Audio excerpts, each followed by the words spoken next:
Bienvenue à votre émission 5 minutes avec Jésus, présentée par le frère Sam et son équipe. Bonne écoute à tous.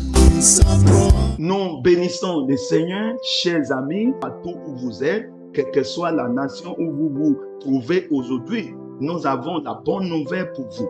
Et la bonne nouvelle, c'est ce que nous avons commencé par partager. Ce que Dieu a fait en accomplissant sa promesse. Et donc, je me réjouis aujourd'hui pour vous dire, Dieu est un Dieu qui tient à sa parole. Dieu peut laisser le ciel et la terre pour passer, mais un iota de sa parole ne passera pas. Donc, nous allons revenir dans Galates, le chapitre 4, les versets 4 à 5.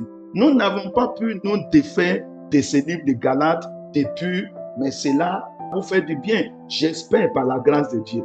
Le verset 4, ouvrez votre Bible avec moi. Mais quand l'accomplissement du temps est venu, Dieu a envoyé son Fils, né de femme, né sous la loi. J'ai pris du temps pour parler de ça. Que les femmes aujourd'hui sont bénies. Vous n'êtes plus la porte à la malédiction. Femmes, vous comprenez? Nos mamans, vous êtes maintenant la porte à la bénédiction, à la grâce de Dieu. Partout où vous êtes, femmes, réjouissez-vous. Soyez heureux. Les gens vous disent, bon, vous êtes des malédictions, vous êtes ceci, cela. Non, vous n'êtes plus les sources des malédictions.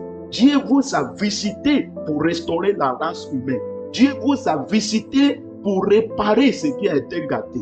Dieu vous a visité pour fermer la porte au serpent. Et au travers de vous, au travers de votre ministère, votre engagement avec votre époux, avec votre église, la tête du serpent sera écrasée. Parce que Dieu a décidé de revisiter la terre et pour accomplir sa parole au travers de vous. Le verset 5 maintenant dit, afin qu'il racheta ceux qui étaient sous la loi, ceux qui étaient sous les jougs du péché, ceux qui étaient sous les jougs de malédiction, ceux qui étaient sévèrement malmenés, empoisonnés, encerclés, massacrés par les serpents. Car aujourd'hui, le serpent a fait assez de dégâts. Ce serpent ancien, le diable, il a amené beaucoup d'enfants dans les drogues, il a amené beaucoup de gens dans le vol, il a amené beaucoup de choses dans la malédiction, il a détruit l'avenir de plusieurs personnes. Mais gloire soit rendue au Seigneur.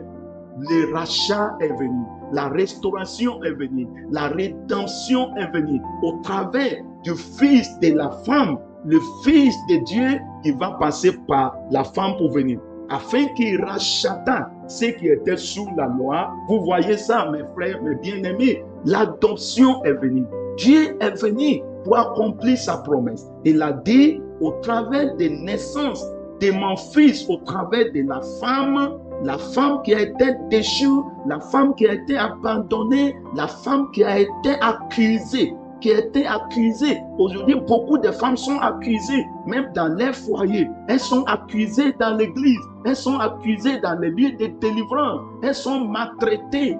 On les fait tomber partout dans les salles de délivrance. Mais aujourd'hui, chère maman, chère sœur, chers enfants, oh, chers frères, la restauration est venue. Jésus est venu pour que vous soyez rachetés. Quand vous aurez été rachetés, oh, c'est comme quand vous achetez votre pain au marché, vous achetez votre tomate au marché. Personne ne peut vous dicter ce que vous allez faire avec ce que vous rachetez. Alors, Dieu a fait le programme de rachat pour vous. Et au travers de Christ, au travers des fils de la femme, le rachat est venu. Pas seulement le rachat de votre vie, le rachat de votre âme, mais aussi Dieu vous donne la grâce d'être adopté dans la famille. Par la grâce de Dieu, nous y reviendrons parce que ceci est une révélation profonde qui va apporter la délivrance dans votre vie, la délivrance dans votre ministère, la délivrance dans vos foyers. Que Christ est venu comme le Fils de la dame pour le rachat de votre vie et pour vous permettre d'être adopté dans la famille de Dieu. Si vous recevez Jésus dans votre cœur aujourd'hui, l'œuvre de rachat est amenée à la perfection dans votre vie et vous êtes restauré dans la famille de Dieu. Que Dieu vous bénisse et que ceci s'accomplisse dans votre vie. Amen.